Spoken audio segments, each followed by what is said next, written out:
different circumstances, but how good will it be to be back out there under center? First off, man, I'm extremely grateful to have yet another opportunity to do what the Lord has called me to do in the NFL, and that's be a starting NFL quarterback. So I'm beyond grateful for this, and I am prepared, and I would do my very best. What can you do to add a spark to this offense? Go out there one play at a time, and actions and execute. It's simple. Ken Dorsey, we were just told he's going to be calling the plays. Just what are your thoughts on that, and how might that change things, and what kind of relationship do you have with him, and all of that? Yeah, we've been with Ken since training camp. His voice has always been in my ear through meeting rooms, through even on the field. So I'm excited that he gets another opportunity to go out there and dial up some great plays. Were you surprised that change was made? At the end of the day, man, my focus is on doing whatever's required for this team to be in the best position to win a football game. The fact that you were able to come in as the third quarterback on Sunday, you were able to throw a touchdown, you got the 2-point conversion. Does that matter? Does that do anything for you going into this week playing a Ravens team that seems to be clicking on? Well, everything matters. Everything matters. But my focus is on today, Wednesday. We will get to Sunday. We know this is a great team, but we're preparing to be our very best. Jameis, do you view this as a chance to reestablish yourself as an NFL starter? I view this as an opportunity to go out there and be my very best. And when I'm my very best, I'm a great NFL starter. Jameis, how about what are your thoughts on Deshaun being lost for the season with his Achilles undergoing surgery on Friday? You had such a great relationship with him. You guys got so close this year. So what are your thoughts on that and him and maybe the outlook? Yeah, I won't cease praying for him. I know the mental strain that it is when you are done for a season, especially all the work that you put in for that season. But we're going to continue to lift him up throughout the year, regardless. Jameis, what's your best year in your career? Right now is my best year. Why is that? Because now is the only thing that matters. Jameis, how much did the time you've spent on, as a backup, kind of watching from the sideline, how much has that helped, change and benefit you as you go into this, returning to the starting? I'm always preparing as if I am the starter, and now that I am the starter, I'm going to continue to prepare like an NFL starting quarterback. There's so many issues offensively. Just for you watching on the sidelines and being in the room all week, and that, what can you do to provide a spark to get this offense on track? The circumstances of why you're in there aside, just what can you do to get this thing moving in the right direction? Yeah, what I can do is be decisive, keep everything simple, and just do my job. What we can do as an offense is to be decisive, keep things simple, and do our job. How have you evolved as a quarterback in these 10 years?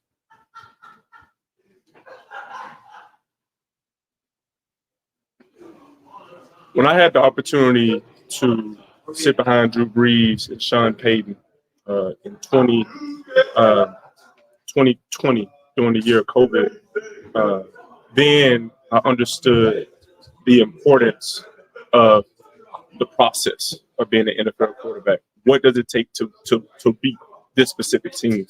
What does it take for a quarterback to make the plays that he should make and to not make the plays that he should make? So I think my involvement as a quarterback has been every year, but I believe knowing the plays not to make instead of knowing the plays that I am capable of making. It seems you've been fond of going downfield vertically in your career.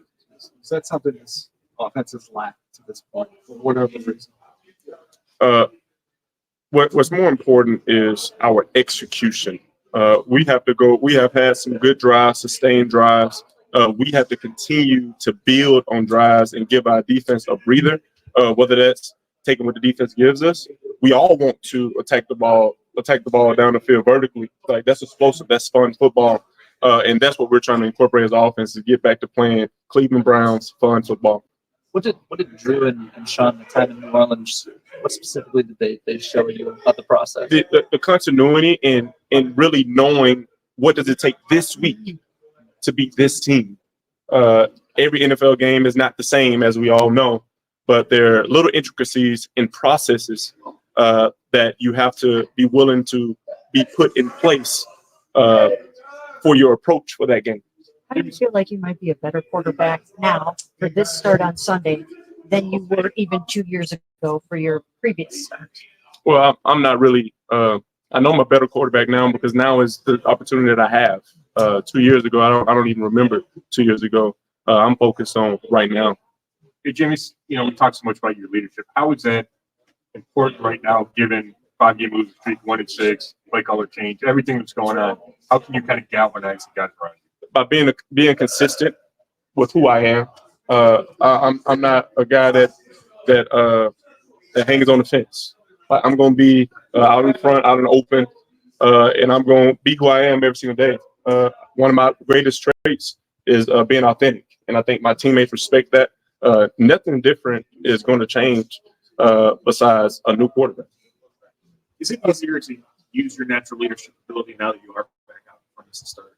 I believe anytime that you're able to be on the field with the guys, I put it like this in terms of military, your soldiers are going to listen to the people that are out there in the field. No matter how much the nurse or cafeteria person can encourage them, they're going to really fight for the people that are out there in the fire with them. Jameis, you and Deshaun have some traits from a football standpoint that are similar. You have some things that are different. What changes, if anything, about the offense and maybe how they'll run things with you out there versus when he was out there? What changes is going to be a different number at quarterback. I don't know how many games you have played in your career against the Ravens. You've always been in different divisions than this one. What are your observations about their defense? Well, I know that they're a tough team historically. They have been one of the best defenses in my era. So I know they're going to play hard. I know that they have a good secondary. One of my good friends over there, Marlon Humphrey, we're from the same area. I know that number 14, he's a great player. They have a nice veteran back end with Eddie Jackson. He's awesome. And Marcus Williams, he's awesome too. So we just got to go and do our job. It's really not about them and who they are. It's about us and who we are. I know you said you're not thinking about it 2 years ago when you made your last start, but was that experience tough for you, starting the season, getting hurt, and then not having another chance to start until now? Well, that really doesn't matter. What matters is this opportunity that I have right now. And like I said, I'm extremely grateful and happy that I get a chance to go out there and be my very best. James, the last time we saw you after the game, you gave your impassioned speech about what happened with the fans and Deshaun Watson after that game. So my question is, how do you feel about the relationship right now between the Browns players and the fans, and how are you going to reconcile when you go out there to play in front of these? I feel like I made it very clear of my love and passion for these fans and how grateful we are that they are passionate fans. I just know that there's a way to do things and there's a way not to do things. And I'm not saying that every fan made that decision to act in that way. So if you are concerned about that, man, just pull up to the game and let's show up. Let's show up and show out, and whatever you feel, let it be felt. But we need you. I think it's so important when you have a storied fan base to support their team. And I know we cannot do it without them. You talked about having a great relationship with Ken Dorsey. What type of level of trust do you have in him now that he's taking over as like? Well, he's a world-class offensive coordinator. He's been doing this since he's been winning championships in Miami. So I know that he's going to do a heck of a job, and that's my coach. I'm going to fight for him, and I'm going to do whatever's required to help lead us to a victory. If he were to call plays upstairs like he did in Buffalo, would you lean on Stefanski as the game day quarterback coach, so to speak? I'm going to be leaning on everyone that is willing and able to help assist us in finding a way to earn the Cleveland Browns a victory on Sunday. James, what does it say about Kevin that he gave up play calling, which you hadn't done in his first 4.5 years. You'd always done. I think Coach Stefanski has noticed what he noticed in the decision that our head coach makes. Are the decisions that we're going to live and die by. I'm just grateful that he has the awareness to make any decision. One more. I know we asked you about Nick on Sunday and how he played, but getting a chance to go out there with Nick Jones, just knowing this injury came out of it, how he came out of the game, your thoughts on getting a chance to actually play. Well, I mean, I'm a guy that really doesn't need too much motivation, but playing with Nick Chubb, knowing what he's overcame is very inspiring. And what he means to this city and to this football team, I'm gonna go out there and give my best for him.